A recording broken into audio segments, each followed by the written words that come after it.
OIRMS data के according railway assistant loco pilot के लिए नोटिफिकेशन वर्ष 2025 का निकाल चुकी है।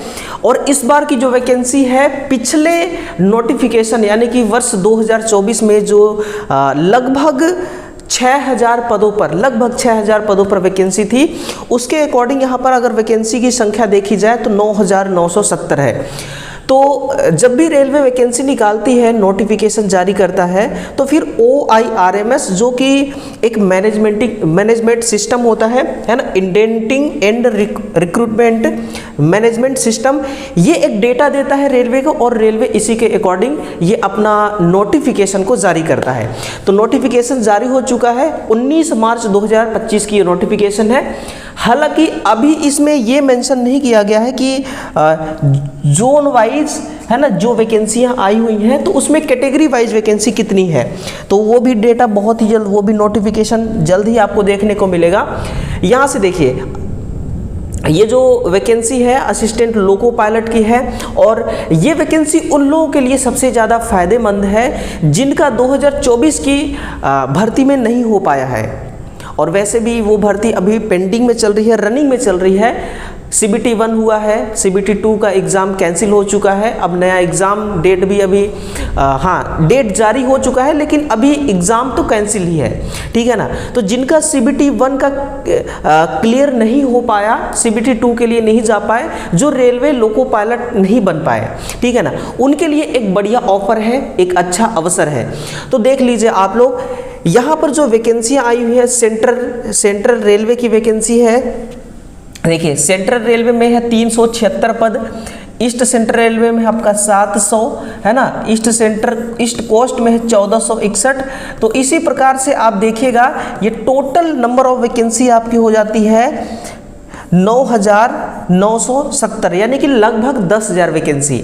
अब यहाँ से एक सवाल और आएगा कि क्या ये वैकेंसी बढ़ेगी, क्या नंबर ऑफ वैकेंसी बढ़ेंगी, क्योंकि पिछले बार 5696 शायद तक था जो बढ़ा करके 18,000 कर दिया गया था।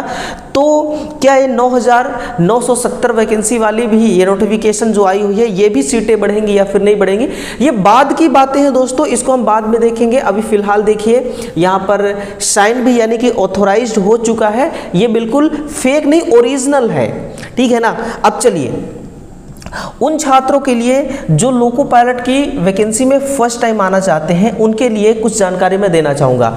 पिछली बार जो वैकेंसी आई थी, देखिए फॉर्म भरने का जो डेट रखा गया था वो डेट है आपका, ये देखिए वो डेट है आपका लगभग कितना समय मिलता है, 20 जनवरी को आपका ये ओपनिंग हुआ था, फॉर्म अप्लाई करने का डेट ओपन हुआ था 20 जनवरी को और 19 फरवरी को, यानी कि लगभग 1 महीने का समय आपको यहाँ पर दिया जाता है फॉर्म अप्लाई करने के लिए, ठीक है ना। और फिर कुछ फॉर्म में करेक्शन करने के लिए भी अलग से टाइम दिया जाता है, ठीक है ना। ये देखिए इसमें जो एज लिमिट मांगा जाता है वो 18 से 30 साल प्लस कोविड के कारण जो एज में बढ़ोतरी हुआ है विद्यार्थियों का, कैंडिडेट का, उसको ध्यान में रखते हुए ये +3 ईयर ये एज में रिलैक्सेशन दिया है, ठीक है ना।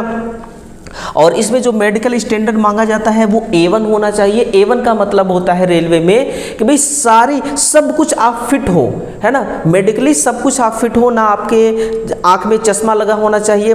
देखिए अभी मैं आपको यहाँ पर और डिटेल से दिखा देता हूँ। उससे पहले आप नोटिफिकेशन को जब आप देखते हैं तो आपके मन में एक ख्याल आता होगा कि सर इसका मिनिमम क्वालिफिकेशन क्या रहता है। तो देखिए मिनिमम क्वालिफिकेशन बहुत ही सिंपल है, आपके पास यहाँ पर बोला जा रहा है कि 10वीं पास, है ना, 10th पास आप हो और साथ में आपने ITI किया हो, चाहे आपने NCVT से या फिर SCVT से ITI किया है, कोई फर्क नहीं पड़ता।